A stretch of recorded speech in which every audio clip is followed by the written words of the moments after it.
All right. We got a big day ahead of us today. A lot of information we need to get across in a short amount of time. So let's get rocking and rolling, get right into it. First thing we want to do today is we want to look at our portfolio and see how we're doing with some of the trades that we put on, see how some of our options are doing, seeing how those weed stocks are doing. All right. And then see if there's not anything we want to add to it. I just added this morning a little bit into United Health Group, a little bit more. So I'm building my position in that one a little bit up.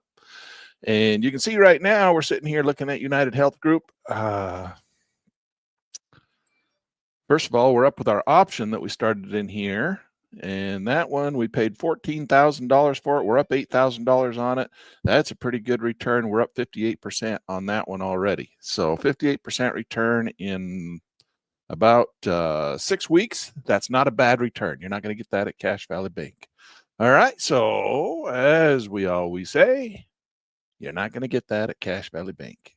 Okay. So that's the whole name of the game. Beat Cash Valley Bank. I used to be a customer at Cash Valley Bank. Not anymore. I'm not. Why? Well, I had my business account there and worked with them for a number of years. And then I said, hey, I'm growing like a weed and I need a loan to build me a building so I can grow into my building. And they said, well, we're not going to finance that for you. We don't trust you enough to have any success in your life. And so we don't believe that you'll make any money. And so we don't think we're going to give you a loan for that building. Can you believe that? So I said, okay, fine. See ya. Bye. Close all my accounts. I'm out of here. I went to Bank of Utah. They funded my building, and here we are 15 years later. And building's completely built, paid for, rented out, making money. That's why I always like to make fun of Cash Valley Bank. All right. I'm not a client. I'm not a customer. I don't like them.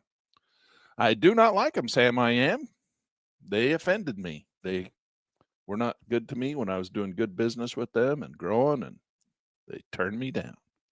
I had to go somewhere else. So I went to Bank of Utah. So if you want a good bank, go to Bank of Utah. Of course, they're not going to give you a 57% return in 6 weeks either.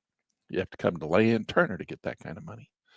You have to come to the stock market to get that kind of money. All right. Good morning, Randy. It's good to see you. Let's come in and say hello to a few people. We got a good little crew here first thing in the morning. John, it's nice to see you first thing. Chad, great to see you in here, Chad. Chad's always a good, strong one to show up.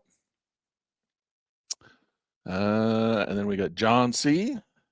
He says, okay, Chad, my attendance has not been good. See you next week in class. And then we got Chad's Q4 is going to be insane for crypto. Chad's big into crypto. I don't do a lot of crypto. All right. And then Randy, good to see you, Randy. All right. So glad to have everybody here. And crypto is not a big thing for me. I'm just not into it. The problem I have with it, and it's not that it shouldn't work, because it certainly should, because it's traded very heavily with quant systems. It's traded very heavily by people who are using computerized trading systems. And it's the computerized trading systems that do the patterns that we like to recognize for trading. So we like to do these recurring price patterns, right? We like this thing here. So this is our model that we would like to work off of. And the reason this model works is because the way that the large speculators and the large hedge funds work, okay, the way they put their business models together. And I don't know, but crypto is being adopted more and more by these big funds and these big banks and these big hedge funds. And so crypto should play these reoccurring price patterns in a way that would make sense to us as retail traders. But the problem with them is they don't have, how do you look at a crypto as a fundamental and a technical tool to buy against? I don't understand the fundamentals of crypto. I don't know why you would come in and say, hey, crypto's having good earnings this month. I'm going to buy some crypto because of their good earnings. And so therefore, I'm going to look for a recurring price pattern breakout to the upside because I'm bullish. Or we've had the 3 drive pattern. We're coming in. We're going to have some bad turnarounds on the crypto. Crypto's going to go through a distribution or a reaccumulation pattern. I don't know how to read that. Maybe it's because I haven't studied enough into crypto, but crypto makes, to me, out of 35 years of studying this stuff, I don't know how to read that in crypto. And so I feel like when I go and trade crypto, I'm going into it with one hand tied behind my back because I don't understand the fundamentals of crypto. I don't know why crypto would why any crypto would go up.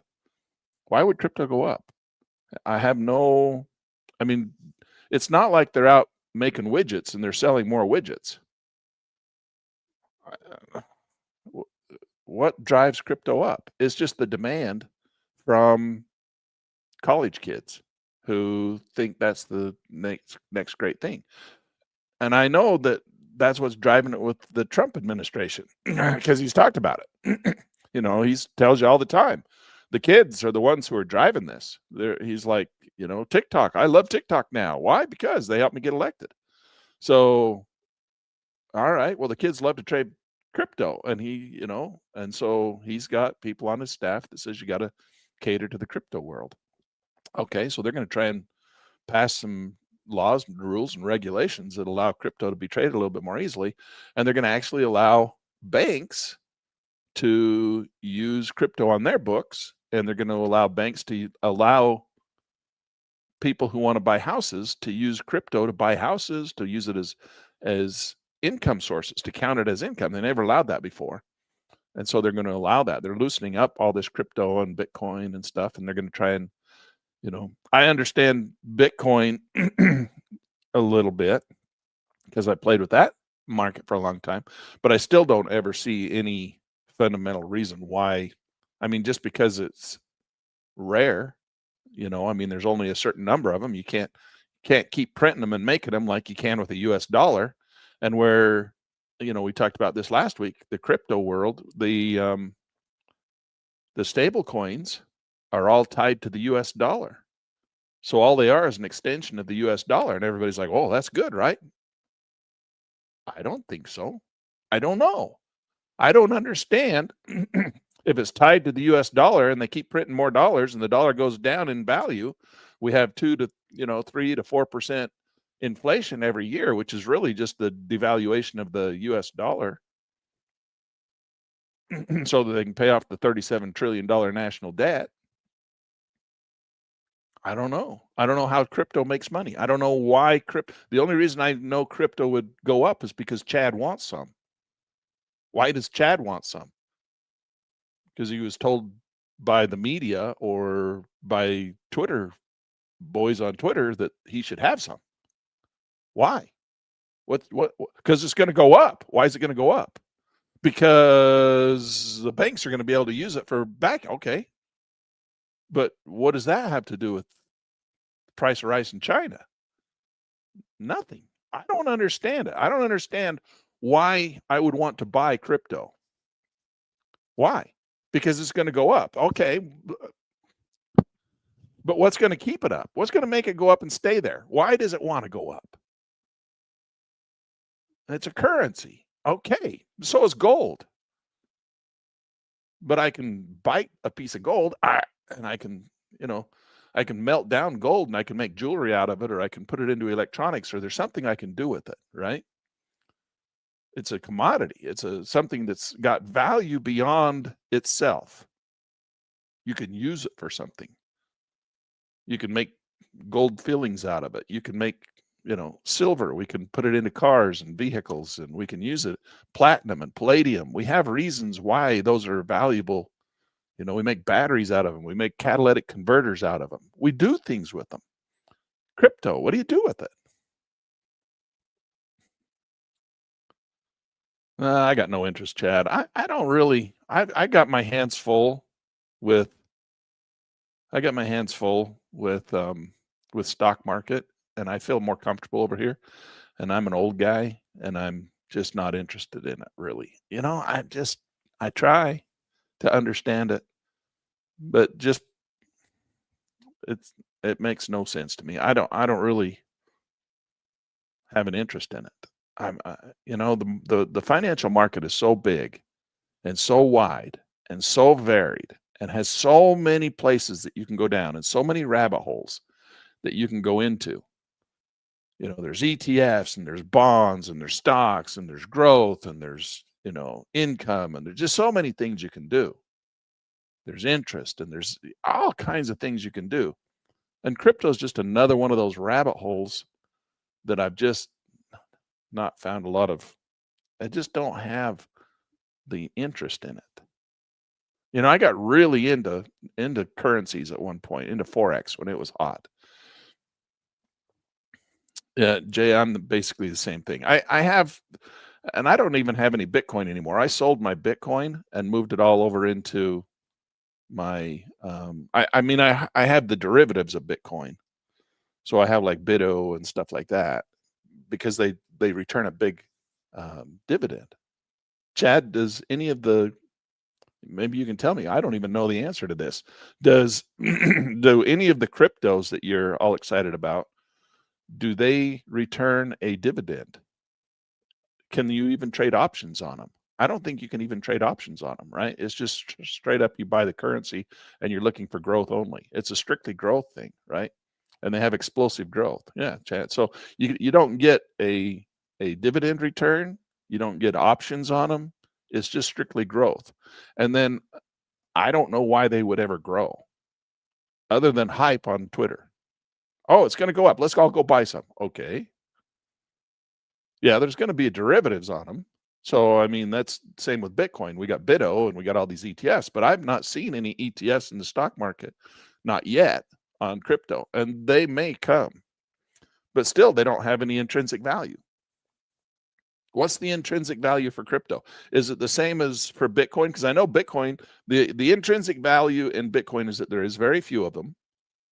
They're limited, not very few, but they're limited. It's not like the US dollar, which you just keep printing more and more and more, which devalues it. So because it's a limited quantity, it's like gold, right? It's limited. You can't, they can make more, but it's hard. It's very difficult to make more. So there's an intrinsic value. You can actually take gold and use it for purposes in industry. But there's no intrinsic value other than, like Bitcoin has an intrinsic value which comes from the production of the Bitcoin. And that's the only intrinsic value Bitcoin has. It has intrinsic value because somebody spent a whole lot of electricity. They burned a whole lot of crude oil, coal, and natural gas to create the Bitcoin. That's the intrinsic value in Bitcoin. It's probably the same, I'm going to assume, in these cryptocurrencies.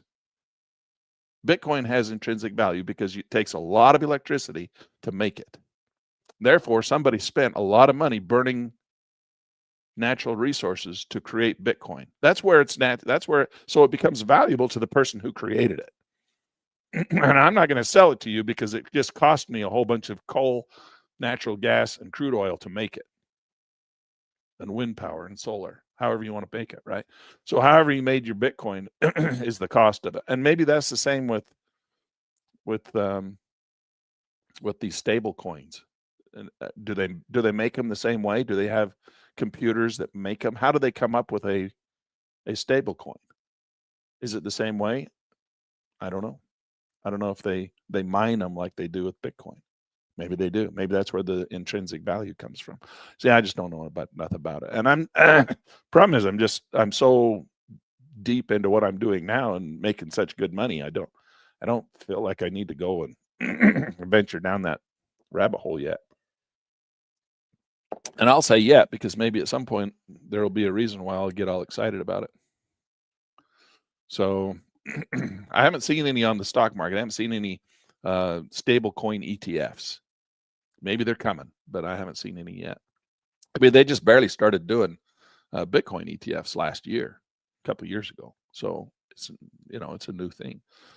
So anyway, that's neither here nor there. So that's just that little conversation, little side note of why I'm not really excited about it. Not that you guys can't be. You can certainly go be excited about it. I'm excited about motorcycles and airplanes too. But, I don't talk about those a whole lot here. So lots of things we can get excited about. What we're excited about in this class is investing in the stock market and the futures market for trading, all right? Because those products have intrinsic value. And to me, that's important. I think it's important to have intrinsic value. Now, again, I know it's that argument. Well, crypto has intrinsic value. Okay. All right. I know it does. Yes. All right. I just don't understand stablecoin. I'm not interested at this point. Doesn't mean I won't be in the future. Maybe someday I'll be like Chad, all excited, want to go get all excited about it, load up on it. But right now, I've not had a lot of reason to.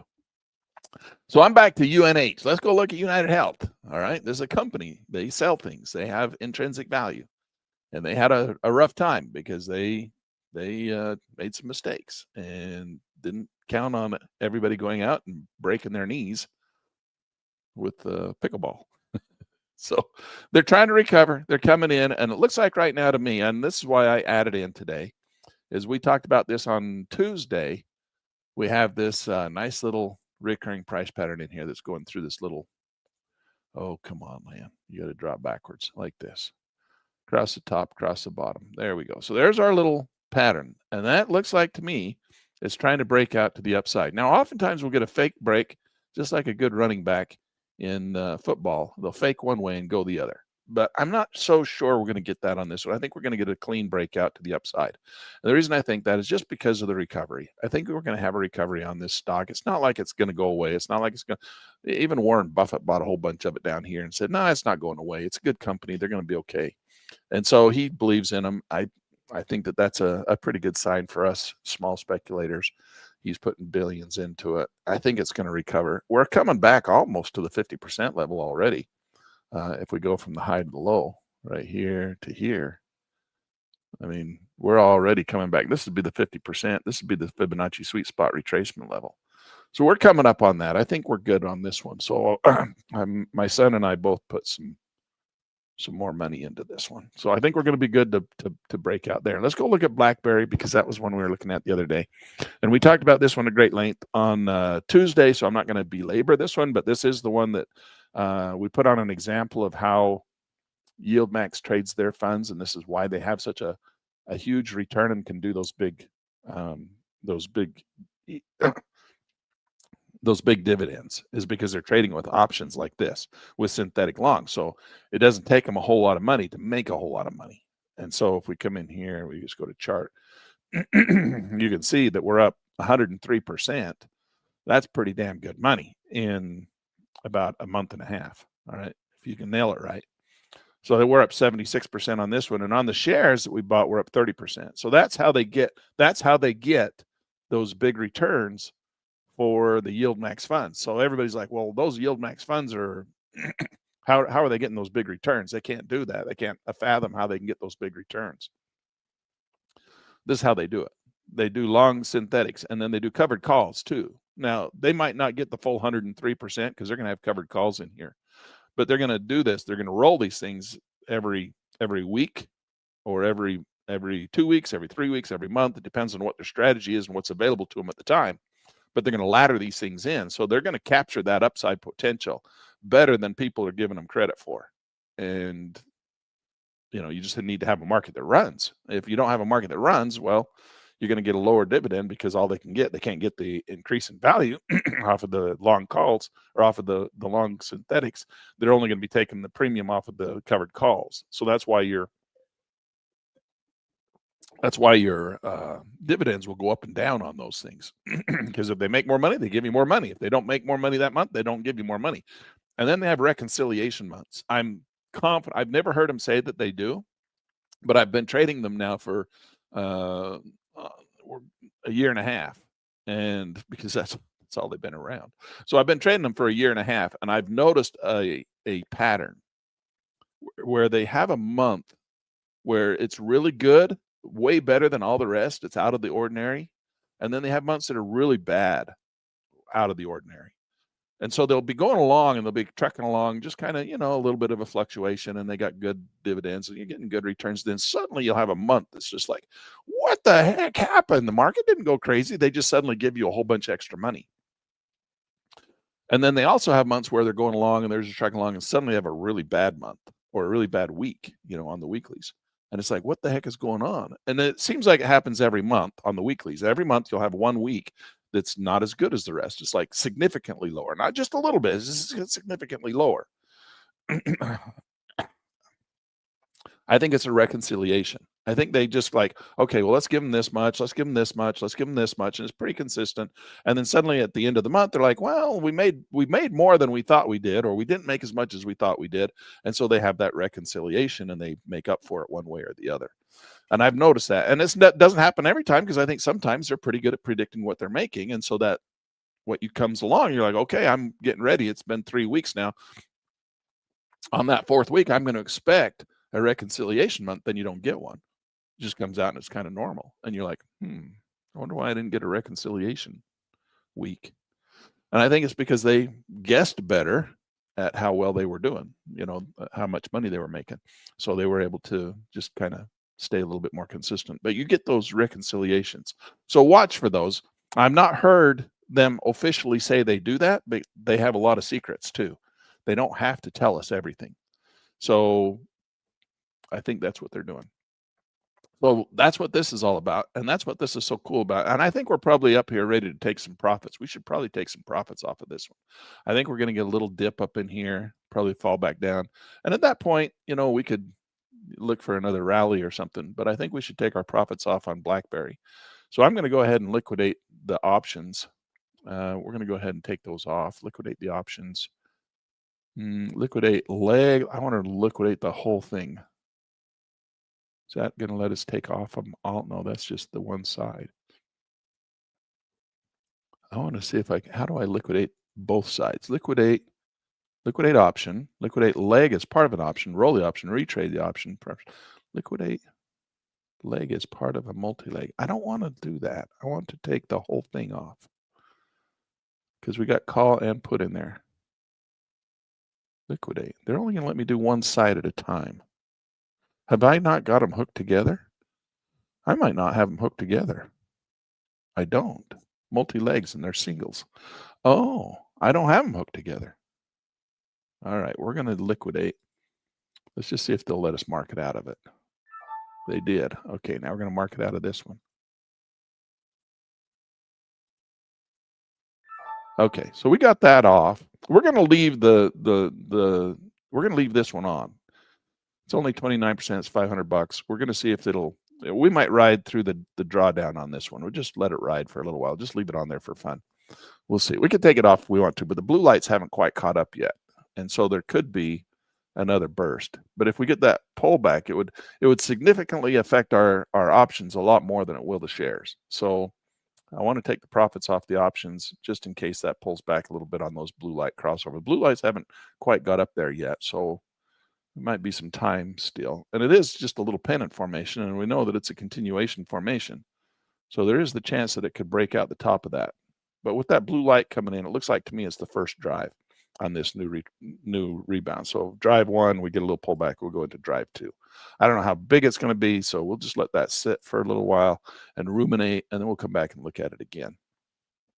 All right, so that's that one. Now, I want to go and pull up. We need to come down to our all positions, and I'm going to pull up. This is the YouTube class portfolio. Okay, we're going to come in here and control all, and we're going to go manually preference open charts.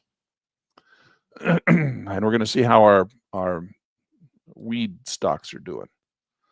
So this one is Aurora Cannabis. All right. Now remember, this is because Trump, the only thing he did is he played a little video on his Truth Social.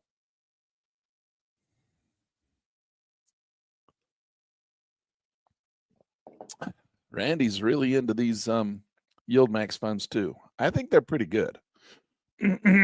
So I'm pretty happy with them. They have taken us a little bit of education. It's not like you just buy them and think that, oh, it's just like any other stock or any other ETF. They're not. They are a totally different animal. They act totally different. You have to treat them totally different. You have to trade them totally different. It's you have to have a little education behind you to understand them, and that's why there's so much controversy about them out there on the internet, and why you have so few people trading them, because they just don't understand them.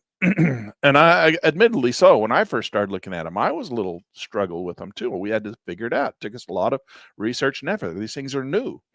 But it came a little bit more quickly to me, because as soon as they said, well, it's options, I was like, oh, I'm on board with that. I love options.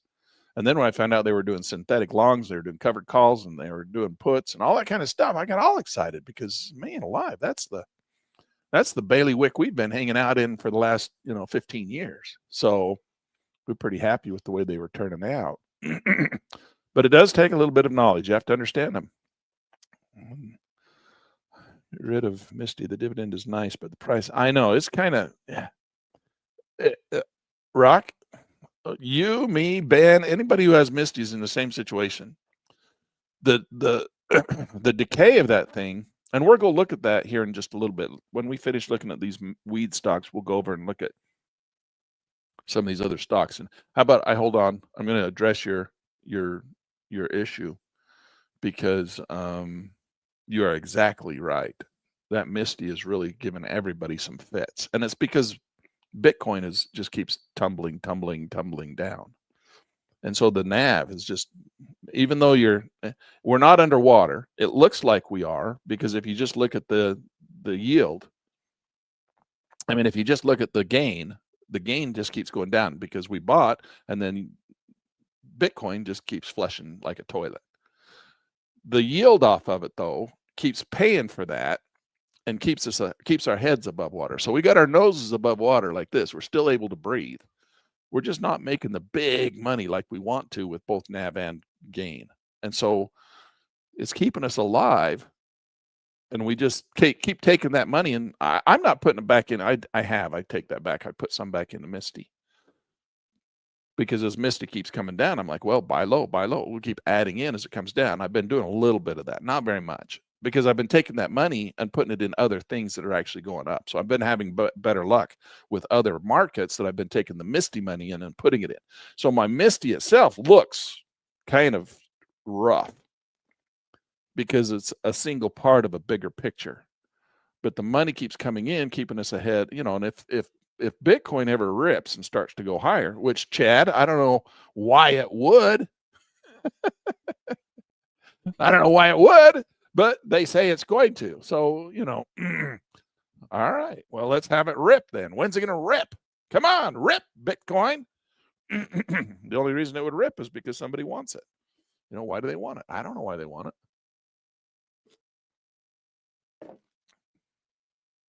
I don't know. So anyway, that's the whole name of the game. And and if we talk about, well, let's talk about this, and we'll come back and talk about Misty in a little bit. All right, I don't want to skip over our marijuana stocks, and then we'll come back and have a longer discussion about our UBI portfolio stocks, because that's actually something that's on the list. So Aurora Cannabis, we're down $87. It had that massive run, and I said that we were going to be a little bit strange on these things. Not exactly the best time to be putting them on, because the implied volatility was just out of this world. All right, when we put these things on, I don't know if it's come down. It hasn't come down much. The implied volatility on these things are still sky high. So we're at 112, and generally we think we don't want to buy options unless we're at 50, below 50. That's Doc Brown's rule. He won't buy an option. Of course, he loves weed stocks. So I'll bet you he's buying these things even with the implied volatility at 110. So I don't know. But anyway, I have to talk to him about it. I haven't talked to him about him yet. But the implied volatility is so high that it's going to be really hard to overcome that if the implied volatility doesn't stay high. All right, you can see right here, implied volatility is 111 on these things. Now, what is ours? I think we're probably with that. Oh, this is a 470 days. Let's go out and see what 470 is. Implied volatility is 78. I don't know what it was when we bought it. I can't remember. But we're down. We're underwater, and the market's rallying a little bit. So that's probably because of our implied volatility. BlackBerry, we did. Okay, here's CGC, Canopy Growth. Now, Canopy Growth was back in the day when these guys first got started, they were supposed to be the big one. They were the one that everybody was most excited about. Now we bought a little call, 470-day call option on this little pop, and that was it. It's just flushing now. So unless Trump actually does something with the weed stocks, we're probably not going to get anything out of it. Right? I mean, all he did was run a little video that said, and it wasn't even weed. It was that other fake weed, whatever they call it. I can't remember. Stuff you rub on your joints and stuff. You don't smoke it. This is all the smoking stuff. This is the stuff you go and smoke weed, smoke marijuana. So that's what these guys are. CBDs. All right. So, and then, so this one's flushing back down. We're down a little bit on that one. We're down $195. We got Cronus. Some of you guys know a little bit more about weed than me. Yeah, CBD. Cronus, Canopy, Cronus Group, another one that's supposed to be a big winner. And it had the little buy the rumor, sell the fact. And here we go. We're down $240 on that one. And we got 470 days. So we're going to hang on to these long ones for a little while, see what happens. I don't know. I was more excited about selling options premium against it because I didn't think the trends were going to continue. That's why we did this one. And look, we're up $370 on this one. And what we did is we sold the call, bought a call up here to protect it. So we sold the call, and we sold how many of them? I think we sold $1,500 worth. So we're up $750 on that one, down $375. So our overall average is $375 on this one. Let's just do chart. So we're up 50%. That's good return. Usually at 50%, you'll take it off, but it looks like it's going to keep falling. So the others we bought, these we sold. So we faded them. Now this is another one. This one looks like it's still trying to climb against our fade. So it needs to hit that purple line underneath that red line. We're up $50. That one's still trying to climb. Tilray. People are buying into Tilray. Huh. It's the only one. Canopy growth is falling. We got red bars. Cronus, big red bars. That one we should have shorted. We should have shorted that one. We should have sold some premium up there on that one for sure. Canopy growth. We could sell some premium on that one. Look at that one. Of course, now today, well, what's your implied volatility? Still really high. That's a 1-day implied volatility. Let's go 15 days. It's still 150. I mean, good hell. They're $12. It's so small. It's like the spread's going to kill you. It's $3 spread on a $12. It's 18%. The spread is 18% of your trade. And if you're going to make 20%, it's 2%. You're going to have to make more than 18% return on your money because you're paying 18% in spread. You're going to have to pay 18 in, 18 out. Most people I see at pot shops are old like me. When all of us old hippies die, so will the pot market. You think? I don't know. Chad's a young guy in college age. Chad, you guys, I'm not saying you in particular. I don't think Chad does. I know Chad. I doubt he doesn't seem to be the pot smoking type to me. Chad, is pot a big deal in colleges anymore? Or have they moved on to MDA and cocaine? I don't know. Chad, you still around? I was going to ask, your peers, weed smokers? I don't know. Maybe it's all the Ching Ching Chong group that's still smoking weed. I don't consume it. Makes too lazy. No, I wasn't assuming you did, Chad. I said I didn't think you were. But what about your peers? I mean, do you see a lot of weed smokers on campus and stuff? Do you see people smoking weed? Is that a young youth group thing anymore? Or have they kind of moved on past that? I don't know. I think Rock says he sees young people aren't as interested.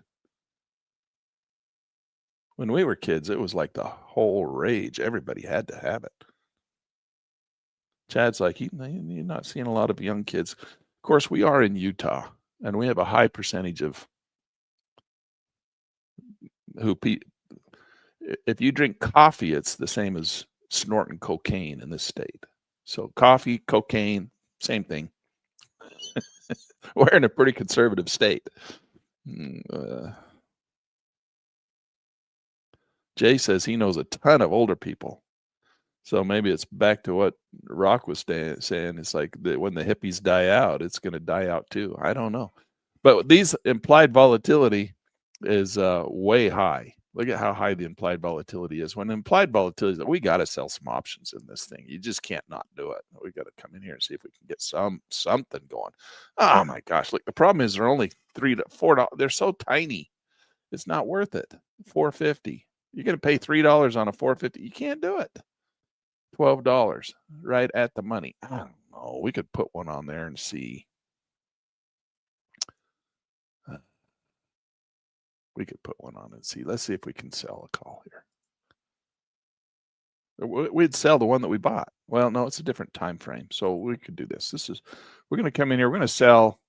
They're just nothing. There's $12 and we're going to have to pay $2 in premium, 18%. And that's about, it's almost not. It's just not worth it. It's not worth it. Let's do it anyway. It's not worth it. Let's do it anyway. Okay, let's do it anyway. Let's put on 100 of them.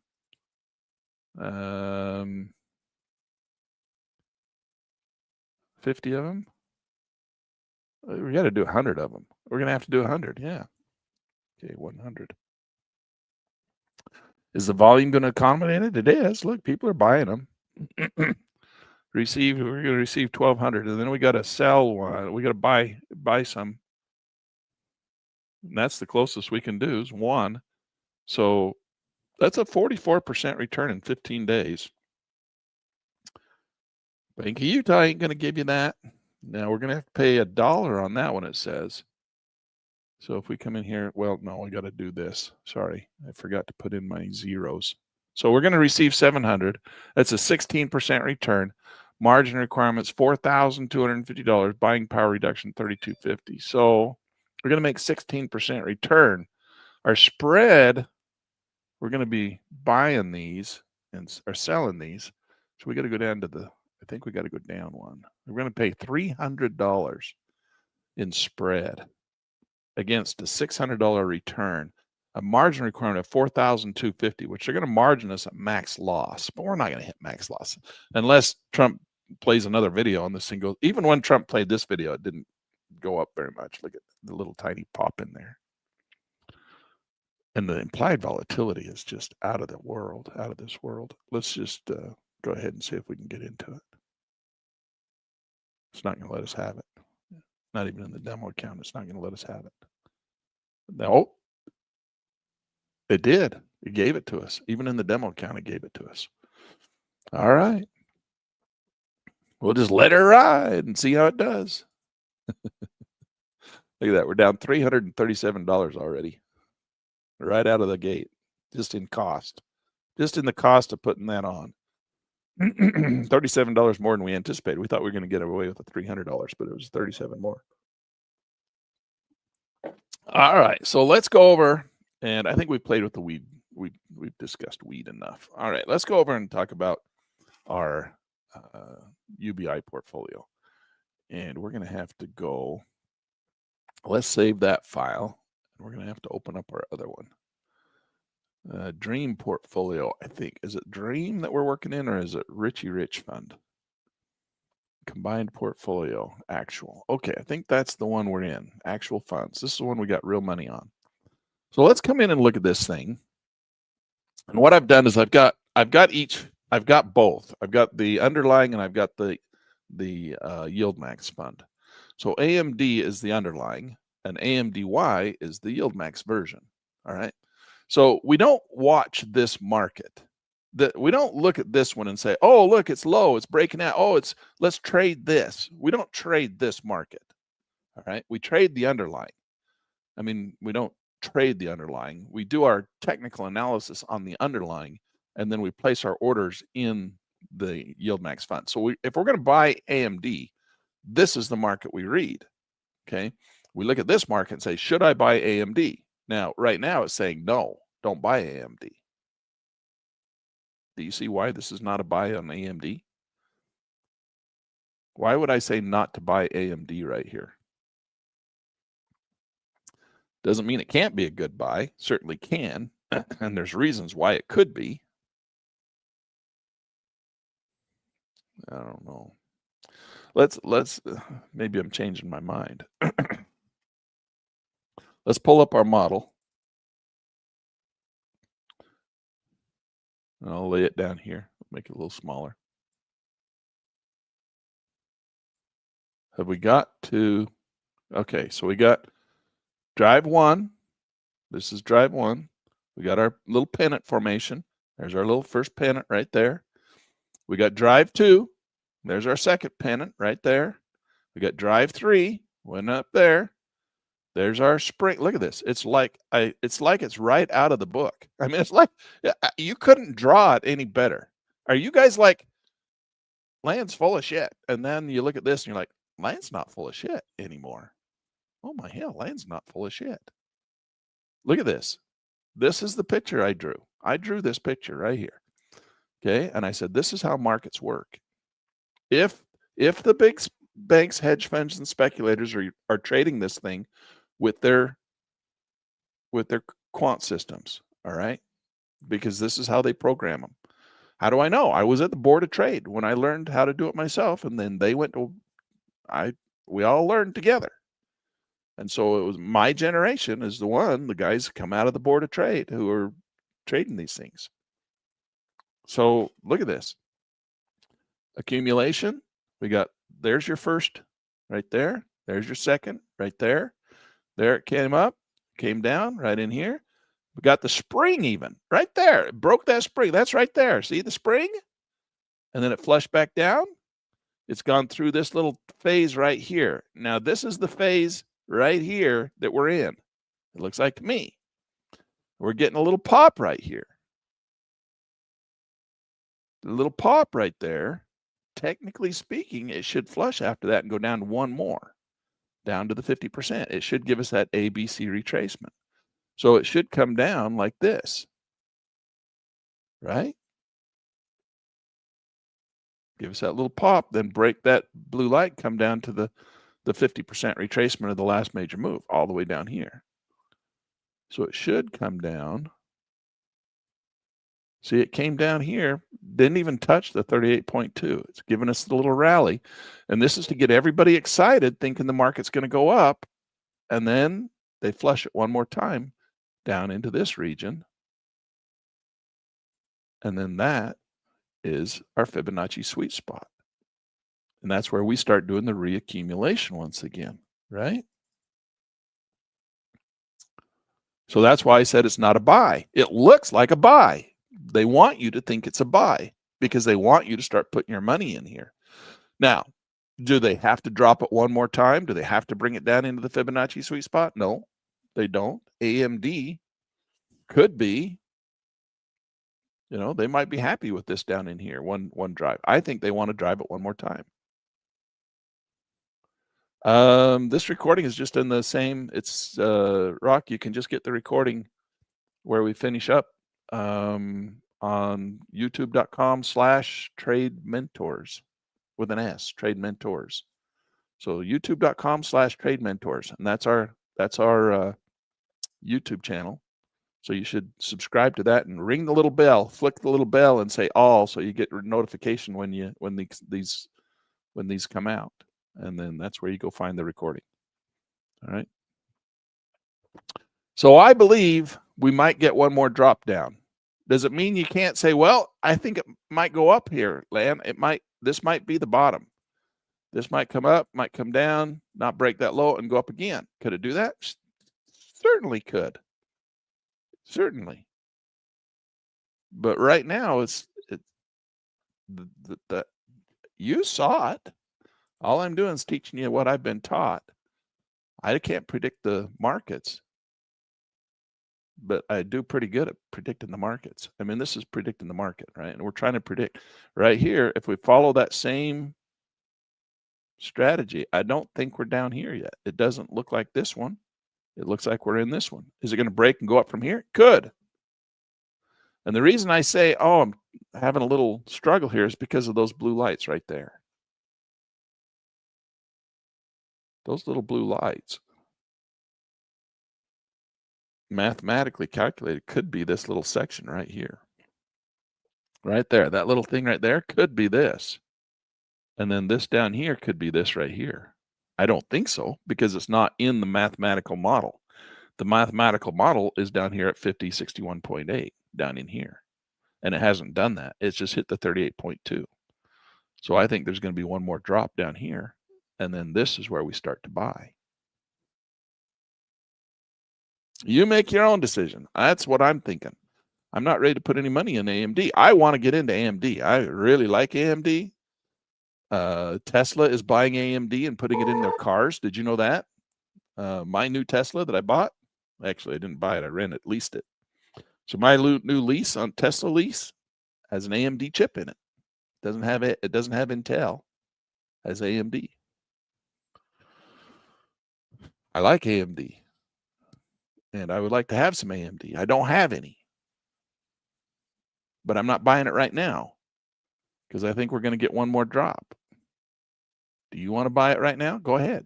You can add a little bit in, but we would do it over here in AMDY. And AMDY, if you look at AMDY and you're like, oh, AMDY is a perfect setup. Oh my gosh, look at AMDY. It's a perfect setup. It's back into the Fibonacci sweet spot.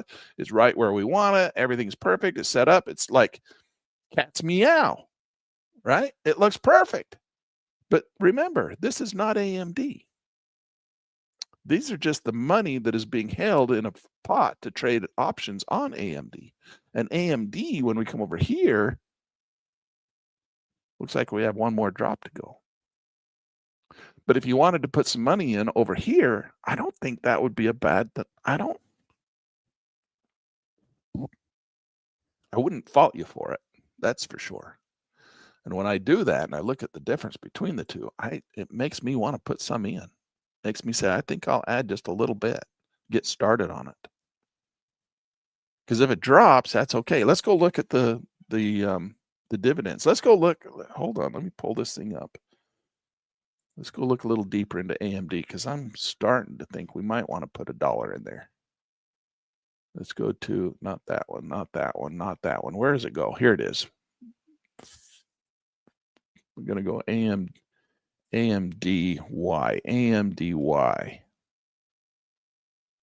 Come on, bring it up. There we go. Okay, look, the gain on it is, but that's because of this big long downtrend here, and we started to recover that. That's the recovery. So the gain was 46, but look at the yield, 65% yield. Let's go see what it's done just in the last 6 months. 33% yield, 23%. Look at this. Gain plus yield is at 56%. Wow. Wow. Wow. AMDY equals 56%. Holy cow. That's why I want to get into this one. This is a good one. All right. Okay. Let's go over here and look at it from AMD.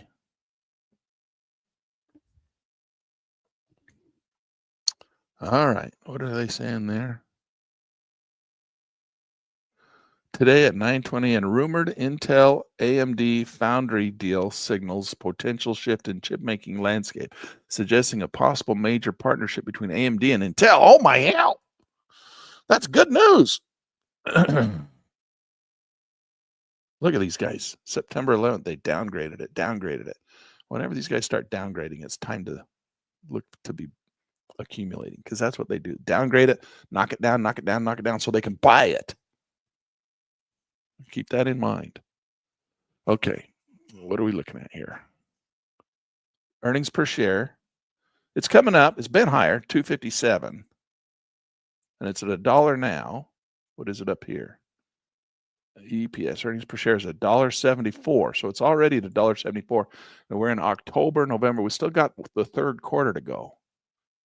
They've certainly beat their $1 from 2024. That was what they had in 2024. And the earnings per share, 12. Oh, that's 12 months. Next quarter, this year, 16 earnings per share, 16.28. That's not right. Earnings trailing 12 months. They're at 174 on their trailing 12 months. 174. And last year, 2024, they ended the year with 1.0. But we still got, that's taken 3/4 of last year into consideration. Next year. I can't believe earnings per share next year is 5.95. There's no way that's got, look at that. 2.57 was their high in 2021. If that's true, 5.94, and they're sitting with their trailing 12 months, I don't think that's right. Can't be into 5.95 when their trailing 12 months is 1.74. That would mean the last 3 months. Well, the last 3 months have gone taken straight off like a rocket ship. Okay, well, they're certainly going to beat last year. And look at their sales. Their sales have gone straight through the roof this year. 2024 was 2025. What's their sales now? 25.79, income sales 29.60. Look at that. They've already beat last year, and we still got 3 months to go. Oh, I'm so excited about Intel, or not Intel, AMD. And look at their shares. They're not buying them back. They're not buying them back.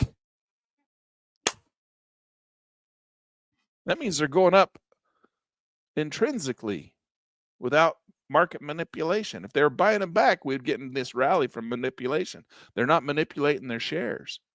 In fact, when they come out back in 21, 22, they went 121 to 161. That would cause the share price to drop significantly. And so right now, look at this, 161, 162, 162. For the last 3 years, they've been flat. What are they at right now? Shares outstanding, 162. They're not buying them back. And there's only, look, the short float is only 2.59. 2.5% are shorting the market. Those might even just be protective stops, or those might even just be, yeah, they're shorts. People are shorting the market. There's 3% of people who short the market. 2.5%. 2.5% of their share float is shorts. Almost nothing. Nobody's shorting this thing. Oh my goodness, oh my goodness, oh my goodness, oh my goodness, oh my goodness. Look at that thing. 56.94% return, gain plus yield in the last 6 months. This is a rocket ship. Even if you go back 1 year where we got that big flush. What the whole market flushed back then though, right? Of course, the whole market went up like this too. So in the last year, it was 18.33%. We had a drop of 46% on the gain, but we had a 65% yield, which still gave us an 18% return, which still, even with that 46% drop in the market, this fund still outperformed the S&P 500 by almost double. Not quite. This S&P did about the same. This is a rocket ship, man. This thing is on fire. Okay. We know what we're going to be doing. We're going to find some money to put into that thing. I think we'll put, how much cash have I got? I'm not here to tell you guys what to do. I'm just telling you what I'm going to do. Let's see. I got to go see how much cash I've got. I got, I've only got $10,000 in cash. Doggone it. I'm so excited about all these markets. I just keep, all I got's 10 grand.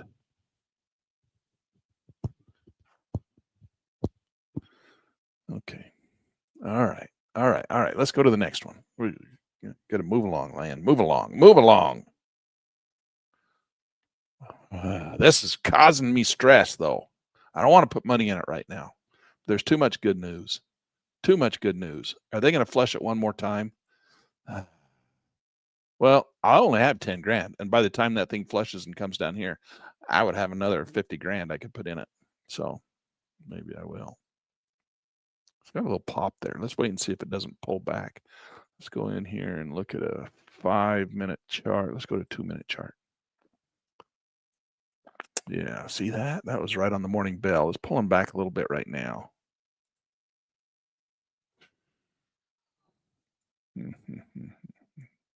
That was on that news report, but that was good news.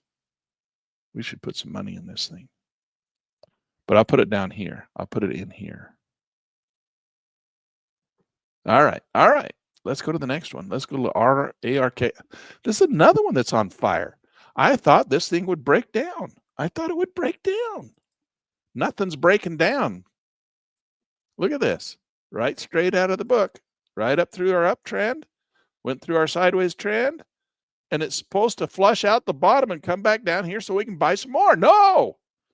The thing cracked out the top. Of course, that puts it into a 3-drive pattern because drive 1, drive 2, drive 3, drive 1, sideways, drive 2. We never really got, we just got that one little red bar right there and never did break the blue light. So that's just 2 drives. Then we gone through this thing.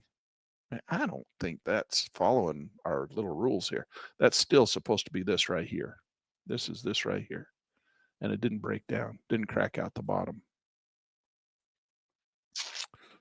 Oh my hell. So we're not in this one either.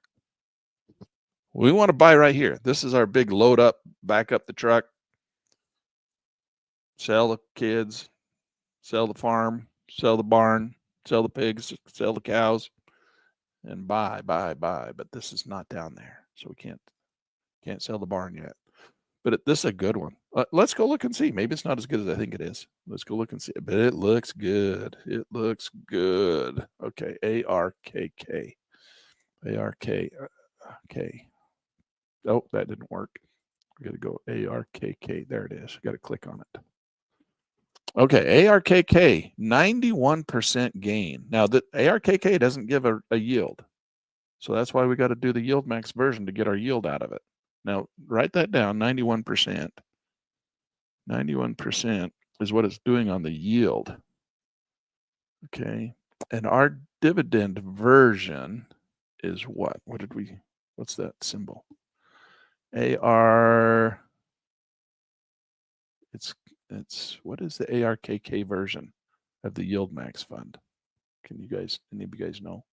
I thought I had it in here. Isn't it ARKY or something like that? It's not in here. I think it's ARKY, isn't it? Nope, it's not ARKY. All right, we're going to have to go look it up. Let's go see what it is. Go back over here, go over here, go into here, and calculate ARK. I got to get this thing to sort. ARKK, OARK. Oh, do I have OARK in there? I just didn't recognize it. OARK. Oh, there it is. OARK. Innovative options. All right. So let's go look up. There's OARK. That's the one that goes along with ARKK. OARK. I've got that one on the list already. OARK. I think I own some OARK. You thought on AI and AIYY, please. We'll look at those next. We got to look at Misty too, because we have to have that conversation that we started. AI and AIYY. Okay, let's go look at OARK. I don't have those on my list, Rock, but we will add them for you. So we'll go take a look at them. But we got to go look at, oh, it's right here. We got to go to OARK. Okay, so it's down 6.51% on the gain. But the yield is 50, so it's at 44.35. That's still pretty damn good. Let's go to 6 months and see without that big toilet flush in there. Oh, look at that.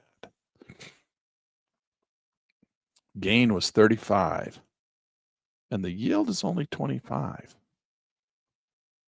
But it still hit 60. But that's because of the gain. It had a gain of 35 and a yield of 25 for a 60% gain plus yield. Wow. But that's if it has a little lag, that yield's not very high. It's getting most of its money from the gain. So if we had a slowdown in the market, this one wouldn't be as high a producer. But I think it's going to stabilize your portfolio a little bit. I think if we look in my traditional IRA, oh, I don't have any OARK in there. My UBI portfolio. Oh, there it is. There's my OARK. How much do I have? I got $32,000 of OARK already. Okay. I just barely got it.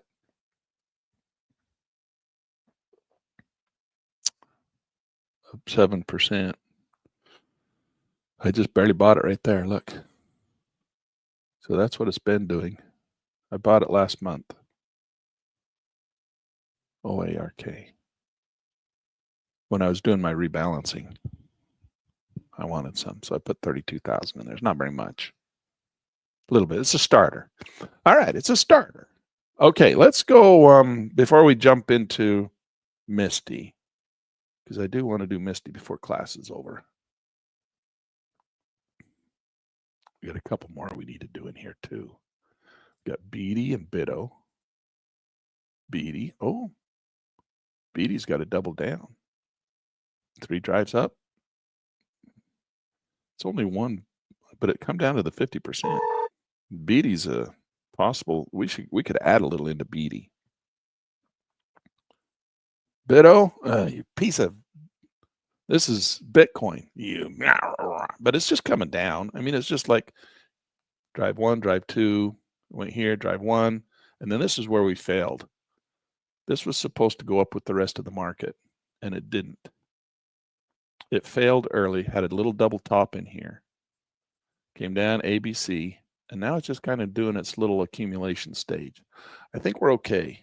I think those of you who have Bitcoin and are sweating bullets, I think we're going to be okay. And that's why I'm not so concerned about Misty, because it's doing the same thing. It's coming into the, see this? This is our accumulation stage. We went up, drive 1, drive 2. Drive 1, we got a little pennant in there. It didn't break the blue lights.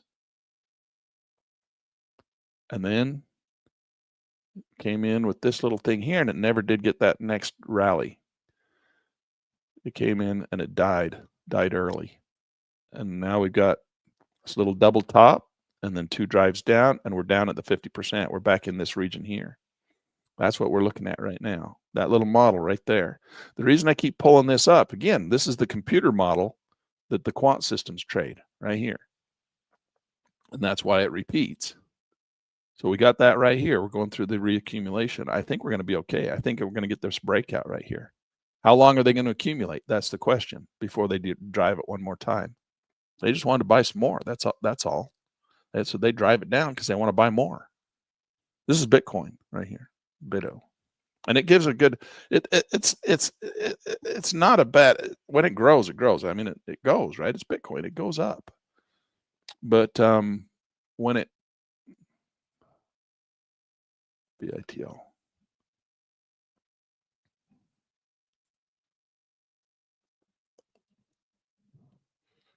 So the gain is small, but look at the return. You got a 49% yield.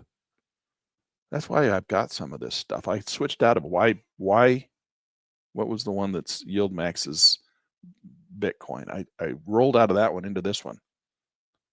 This is 61% return, gain plus yield over the last year. Can't complain about that. 61% return. Bank of Utah is not going to give you that. We don't talk about Cache Valley Bank anymore. 61% return. And it's got a high yield. See that? 49%. So even if the market goes down, if you have a loss, a gain of, let's say you lose 50%, well, it's still going to be covered by your yield.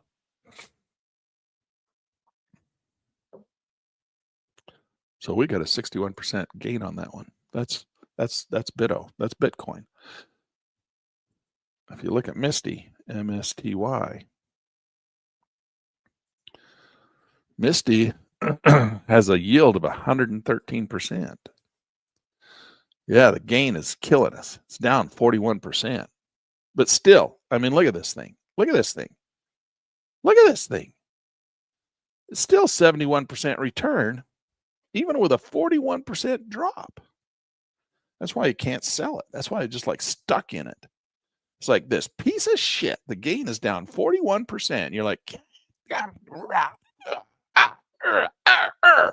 and you're mad and you're angry. And every time you pull up your damn little cell phone and you look at it, you're like, you little piece of shit.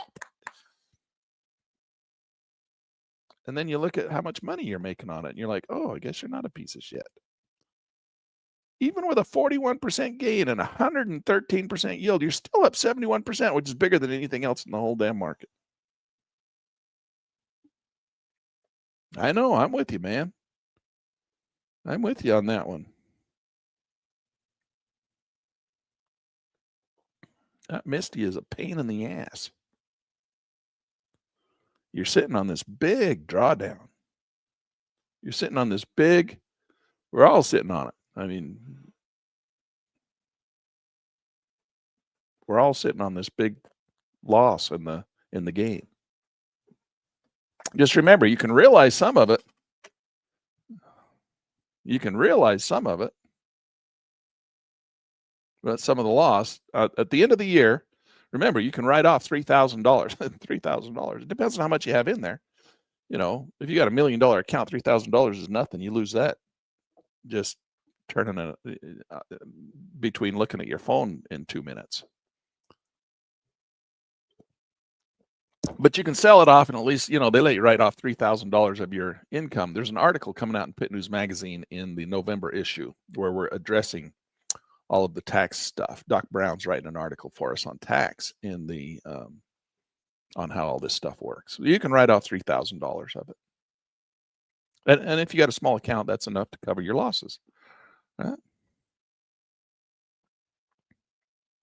Jay says he bailed out of Misty and went and rolled it into Tesla.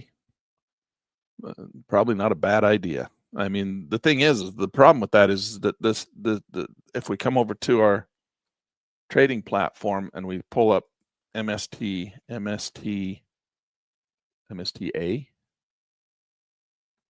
is that what it is? No, MSTR. It's got that same pattern. See? So what happened is I had it in here. I bought it clear back here when it was way down here. And then it went up and I was like feeling like I was king of the world, right? That's just when I was first getting into this market. And it went up and I was thinking, oh my gosh, I'm making more money than God. I don't know how. I was just so excited. I was like jumping up and down. My first dividend was like $10,000. I was just like, what the heck? And then it just kept going and going and going. I was making more money than I ever made in my life on that Misty trade. And then it started to do this. And the problem is I kept adding some in, you know, I was dollar cost average. I was dripping it in, you know, because I didn't know not to drip. I was like dripping it in. This is how I learned not to drip. Dripping it in. And we ended up with a dollar cost average way up here. And then we started going through this. And I started shitting bricks, right? And I'm like, God, I'm crying my eyes out, calling my son on the phone. And then I started to do this. I started to buy more. So double down. So I started to buy more. So I got a whole bunch. My average is like right here, right where we're at. Just a little bit right in here somewhere. And, but now, you know, you look at the pattern. It's gone up. It's done its little thing. It's gone up. And now it's come down 2 drives, 1, 2. We're back in here. So we should be buying it right now. But I got so damn much of it, I can't buy more. I'm not buying any more of this stuff. I got too much. It's way heavy in my portfolio. And I did my rebalancing, and my rebalancer, you know, the new rebalancer we got kept yelling at me, get out of that thing, take some out, put it somewhere else. And I was like, I can't. I got to leave it. I can't take it out. I'll have to realize such a big, massive gain loss. And I don't want it right now. I can't use it. I can't use it on my taxes. It's not going to do me any good to realize it. So I'll just stay in there. And we're at a buy point. I'm just not going to buy anymore. It's just not going to sell out. So we come down this ABC, and we're right here at a buy point, is where we're at. I think we're on this first one right here. I think we'll still get another little flush. I think we'll get a little play around in here as they kind of do their accumulation, try and get people to put some in so they can take their money, and then they'll eventually run that thing out of here. But I think we're going to see a little bit more dancing around in here. Usually we get a little bit more dancing around in there as they go through the accumulation stage. And so I think we'll see this flush back down and maybe even come down and give us a spring, and then it'll come back up. And then I think, bam, this thing's going to go to the moon. That's what I think about Misty and Mr. Misty, Mr. Biddo, all of the things. All of the things. Coney is also part of that. Coney's the brokerage firm or the clearing firm for, am I right? I think so. Coney is the clearing firm for Bitcoin, brokerage firm.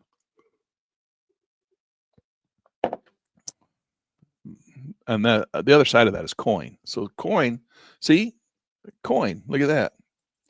Same pattern. We're getting the rallies. We only got 2, not 3, but we got kind of a little cut here and we got a little cut there. We got kind of these little patterns in there. It's pretty close. It's not exact, but we got this little peak up in here. Now it's going sideways. I don't know. It looks like it's this one extended. It didn't fall down to this one, but it looks like it's rolling out of that thing right now. So it wasn't perfect on the way up and it wasn't perfect on the way down, but it did come down to the 50% level. Look at that. So if we go from here to here, it came right, oh, that changes the whole world right there. It came right back down into the Fibonacci sweet spot, right down to 50% and rolled along it like, look at that. Right? Look at that. Ooh, rolled right along the 50% line, broke down, came back, and it's ready to go. This is coin. Let's go look at this one real quick. So coin, oops, I got to pull up COIN.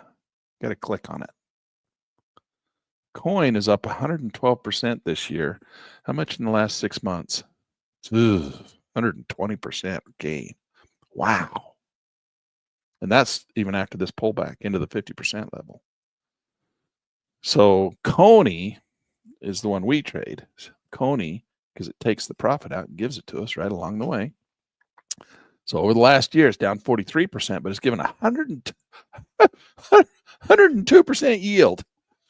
But you got to consider that. So that gives us 58%. 58% is still higher than AMD. 58%. Biddo's beating it. Misty's beating it. 58%. Snoy is beating it.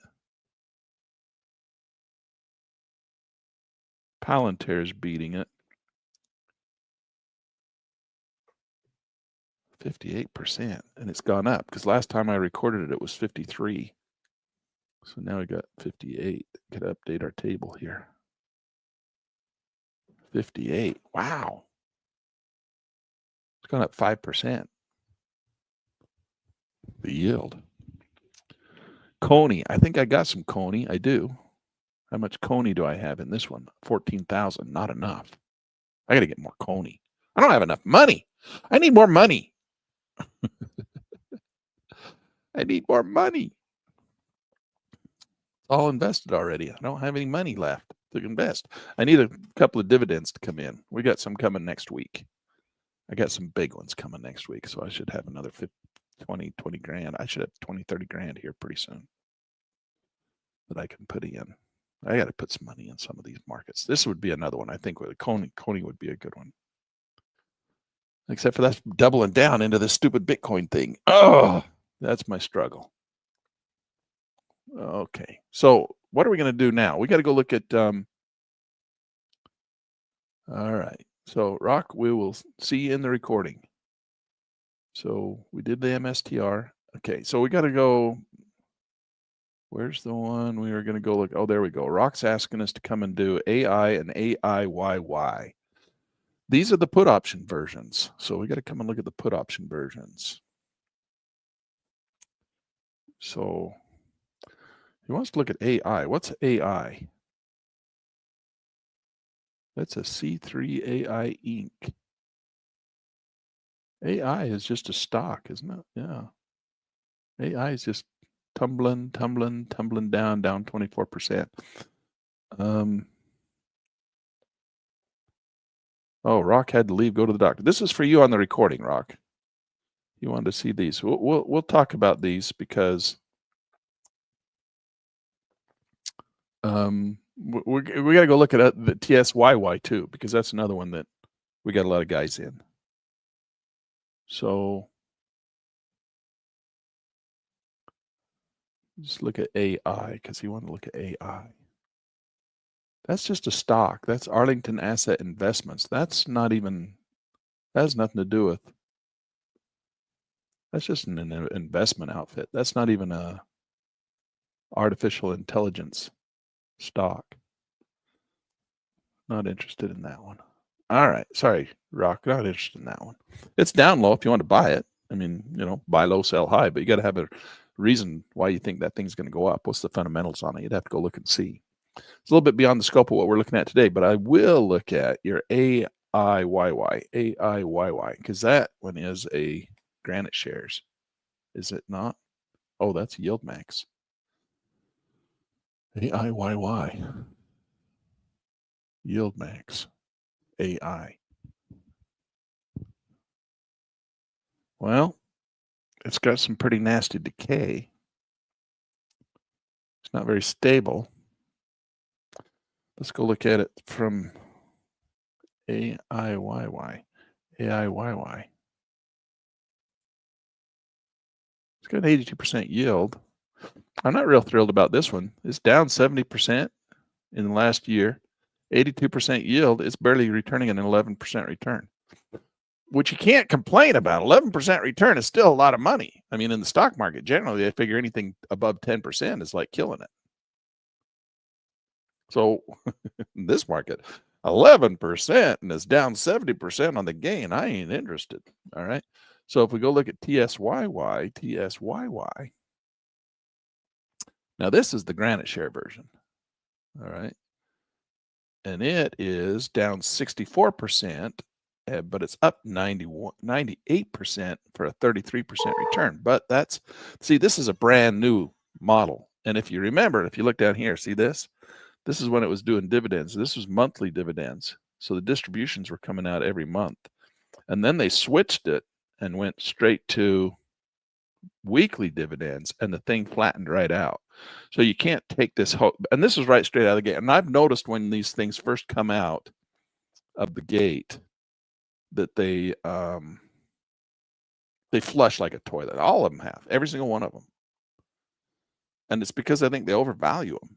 And then they flush out, and then they kind of stabilize, and they kind of get their footing, and they kind of figure things out, and then they start to become a good investment. But right out of the gate, they're not. Don't ever buy any of these Yield Max funds the minute they return them, because they generally, now there's one or two that I saw did go up. Doesn't mean they can't. It's just that almost every single one of them is flushed like a toilet. And then they stabilize, and then they start to do their thing, and then they start making money hand over fist. So this is something that we need to go back. Let's just go back 6 months and see how it's doing. It's a little better, 40% return. So down 30, 70% return. It's giving you a 40% return. 40% is a lot of money. Can't complain about that. Go to 3 months.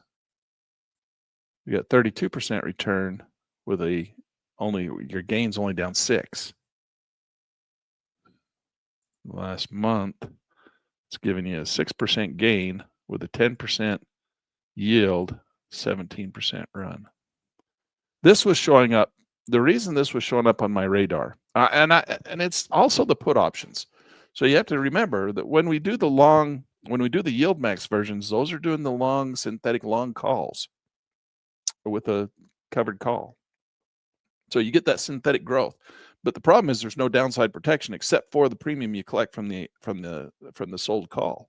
If you catch that premium and the market goes down, well, this will help so you won't lose as much money.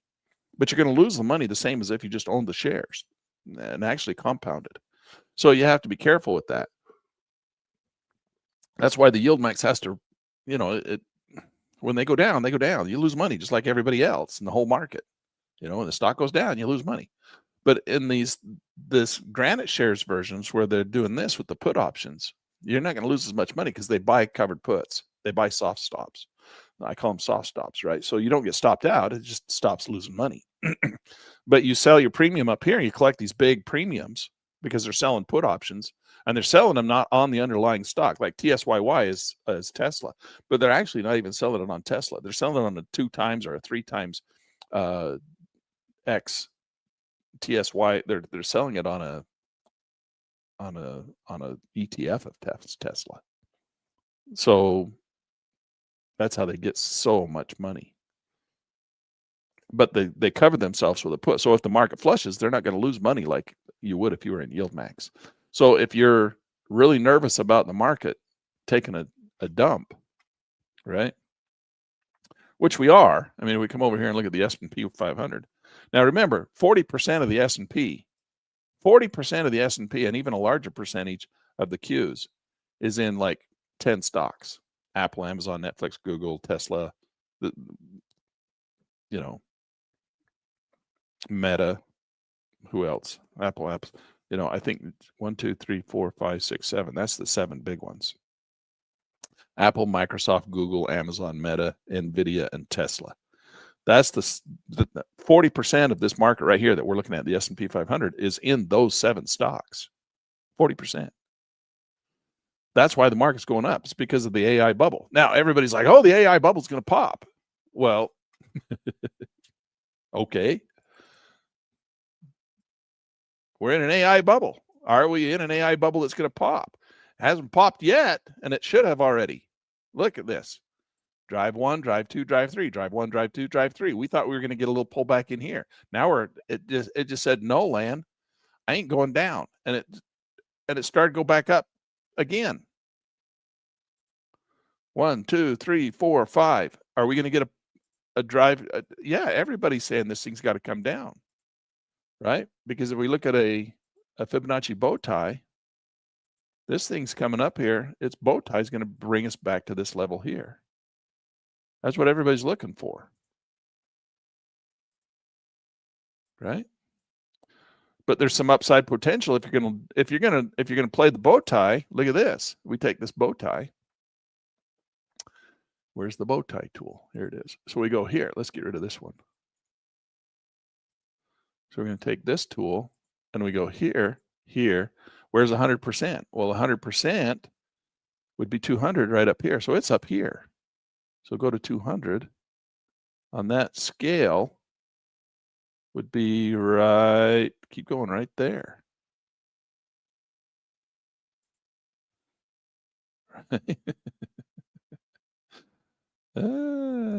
Land plays some silly games with numbers. So look at that. Let's use this one. That would be your Fibonacci bow tie. But this was kind of a big, nasty thing. Who's to say that's going to happen again? I don't know. It could. But I would say this thing, if we're going to anticipate, well, if we're going to take this into consideration for future growth, well, then you have to see the future growth has to come up to here first. Has to come up to here to get that kind of a drop to bring it back to the Fibonacci bow tie. Doesn't mean it has to. I mean, this is just numbers, right? Just the games that the computers play when they trade the markets. That's what they look at. We didn't get it last time on the 3-drive pattern, drive 1, drive 2, drive 3. We didn't get anything. Nothing. We were expecting it to come down right here. We got nothing. And do you think AI is going to slow down? I think, ask me my opinion on AI. I think it's a revolution. I don't think it's going to go anywhere. I think it's going to get bigger, better, faster, stronger. I think it's going to just keep going. These companies are going to just keep growing and growing and throwing more and more and more and more money into it. I mean, it's not like they're borrowing on a credit card to invest in AI. That's what everybody's worried about. It's like they're putting so much money into AI. So what? They've got it. You know how much money Apple has sitting in cash? Apple's not even putting anything into AI. You know how much money Meta has sitting in cash?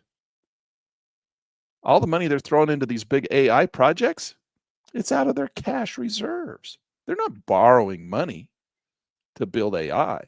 Oh, it's going to crash. It's going to fall. It's going to crumble. Why? It's being built on paid for money. They're not borrowing money to do it.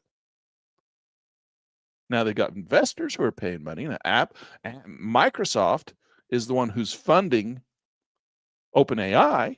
So yeah, OpenAI is not making money. They got, millions and millions of users, but they're not charging them enough to cover their entire expenses. So Microsoft owns what, 49% of AI or of OpenAI, ChatGPT. But look at how much cash Microsoft has.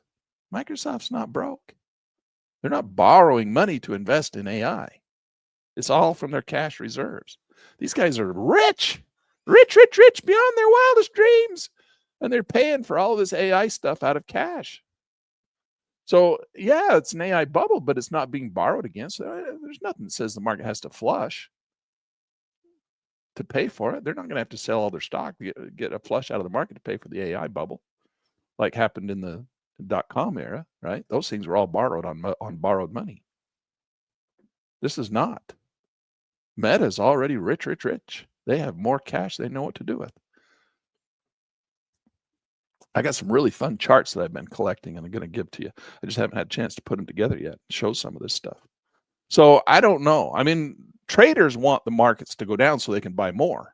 And that's why markets flush in many cases, because BlackRock, Vanguard, State Street, these great big guys that have trillions and trillions of dollars, they want to buy low and sell high. They don't like markets. They don't like to buy high.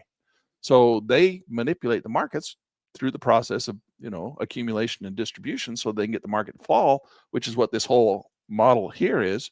And that's why I keep pulling it up. It's like, when are they going to go through distribution? They're going to go through distribution. They're going to have to, so they can get some more. They don't have to. They never have to. They say they have to. They don't have to. What's going to flush this market is going to be something, in my opinion, outside of AI, like tariffs. Like the tariffs are the best thing that's ever happened to this country. And I've said it from day one. And there's been so many people who are, tariffs are bad. Tariffs are not bad. Why do all these other countries tariff us if it's bad? It's bad for the other countries.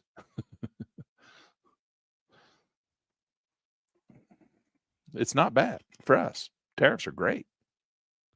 All right. Oh, it's just raising prices going to bring it out of the people. Well, you know what? There might be some truth to that. But we've got $37 trillion in debt. Somebody's got to pay for it. You can't keep kicking it down the road. And that's what's been happening for the last 25 years. They just keep kicking the can down the road. At some point, some generation's going to have to pony up a little bit of money and pay for it to bring that down, or else it's just going to be our kids. And our kids are going to have to pay even more than what we're going to have to pay today. So by doing tariffs, this is how they do it. They're going to raise the price of a couple products if they bring them into the United States. There's no tariffs on products made here, which bolsters our economy. So if you want to buy something from China, pay a little bit extra so you can get that Chinese product. It's going to be cheaper than what you can buy in America. Okay, well then it's not. What's the big deal? What are you complaining about? That tariff, that little bit extra you pay, is going to go help pay off the national debt. If you don't want to help pay off the national debt, don't buy Chinese products. Go buy an American product. Well, it's more expensive. But it builds the economy. How do you want to do it? How do you want to pay off the $37 trillion? It's just the tariffs is the best way. It's a good idea. It's a good idea. And I'm so worried. Amy Coney Barrett, our liberal in disguise, our liberal with a red hat on. She's going to toast the whole thing, scaring me to death. If she does that, I'm going to yank every single penny out of the stock market I got. One button. I'm going to go, bam, $1 million. Boom, gone, out. Because if she pulls that, that market's going to go and it ain't going to stop.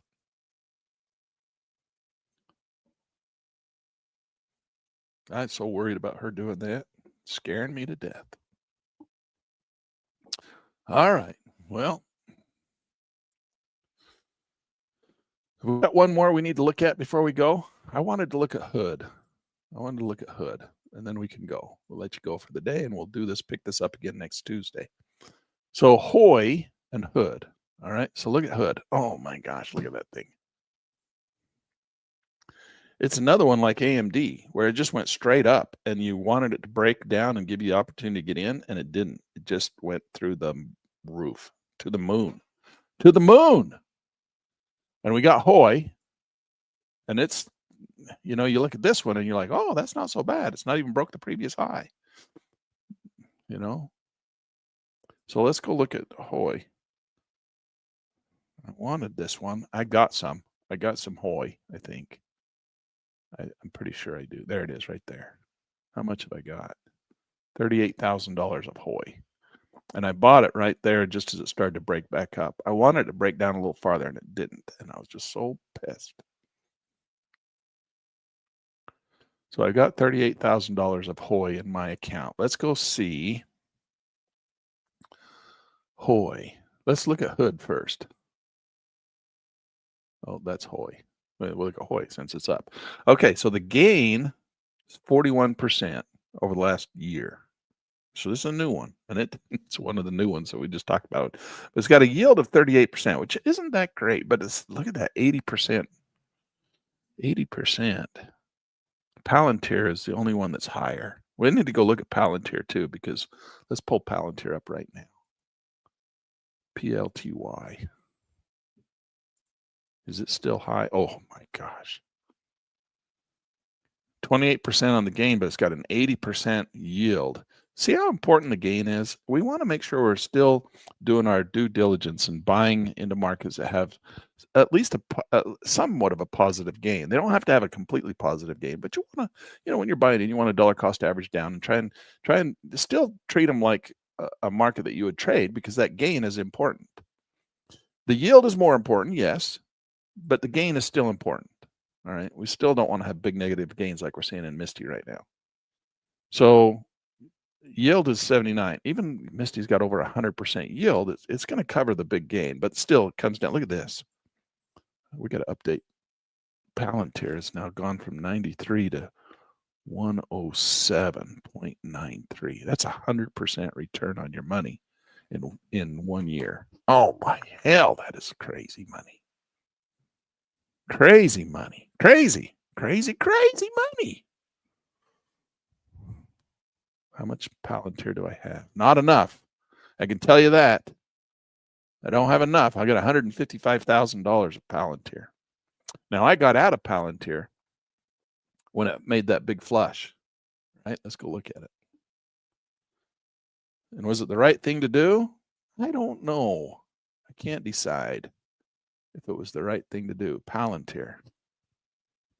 So that's PLTY. And I bought it back right in here again. I think it was the right thing to do. I got out here and it came all the way down here, and I got back in right here. So I got out here and I got back in right here. Was it the right thing to do? I think so. I think so. I don't think I even missed a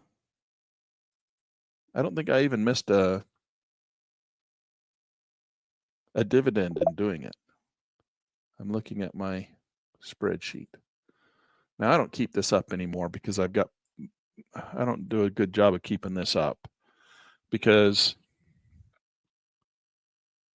I'm getting lazy because I got Portfolio Matrix. Portfolio Matrix just does it for me. I don't have to keep my spreadsheet. See, it does all the work for me. It keeps all my numbers. It keeps all my trades on each individual one. I hit my portfolio.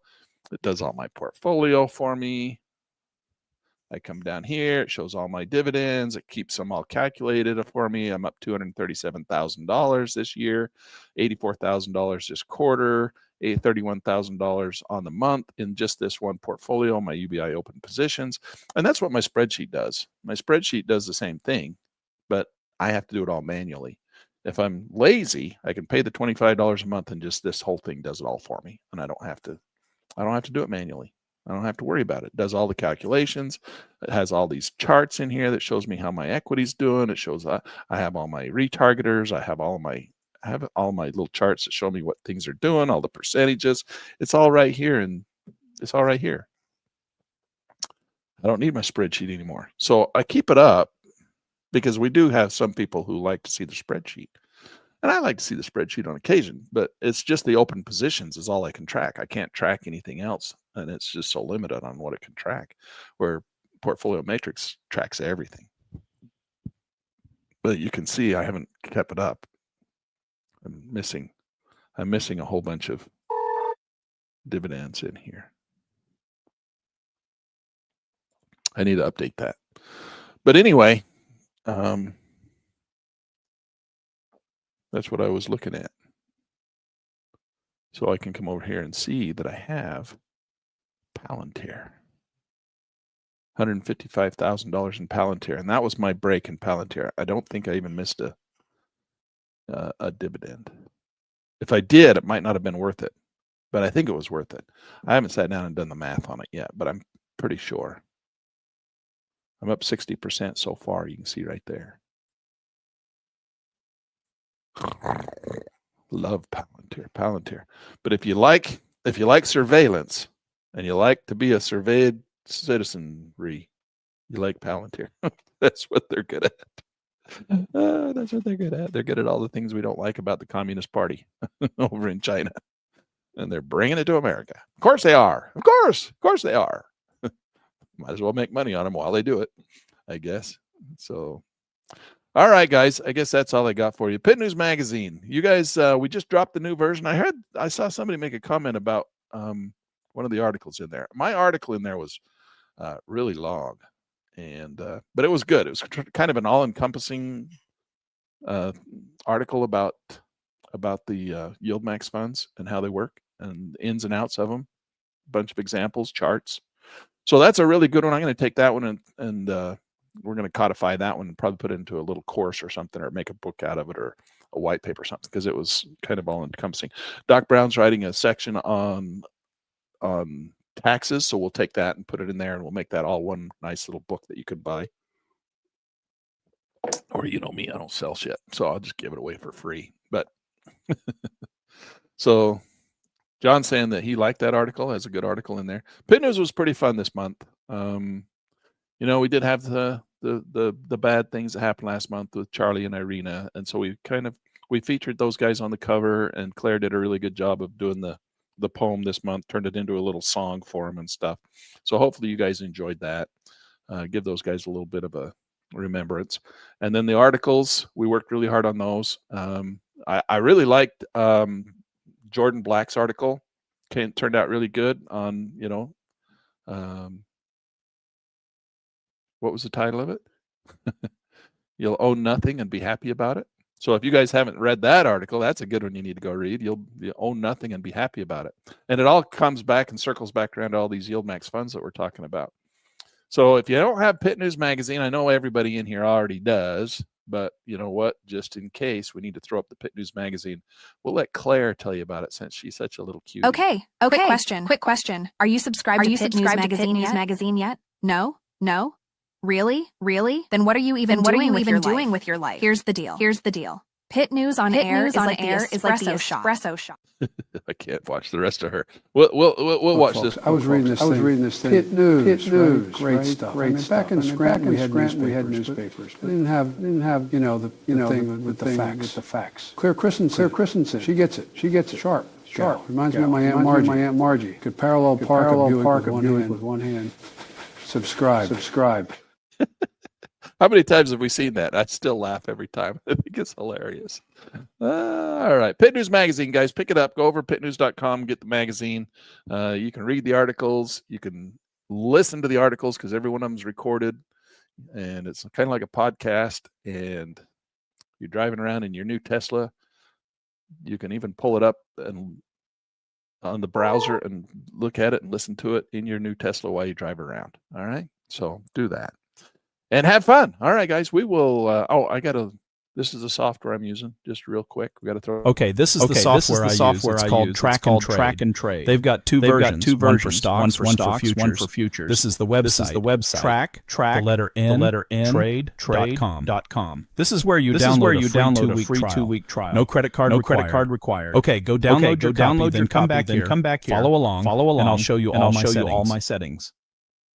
All right, and it wouldn't be complete if we didn't do the baby one. Hey, Landturner here. I got a hot stock market tip for you. Subscribe to Pitt News Magazine. You can thank me later. All right, guys. We're having fun and making money, so that's good. Let's just hope the market doesn't tumble, because nobody wants that. And we will see you guys next Tuesday, bright and early. We're getting ready for school down at Utah Tech University in St. George. If you guys haven't signed up for class yet, you better get in there. I've noticed they're starting to fill up, so get in Utah Tech University and join the class. We're going to have a lot of fun in person. It's nice to do it in person once in a while, even if it's the same thing we teach here online. It's all still fun to go on and do it in person. All right. We'll see you later. Take care. Have a good weekend. All right. That wraps it up for today. If you got something out of this, do me a favor. Like the video, subscribe to the channel, and share it with someone else who's trading or learning. Hey, don't forget to tell them to subscribe to Pitt News Magazine. Oh yeah, definitely subscribe to Pitt News Magazine. You'll thank us later.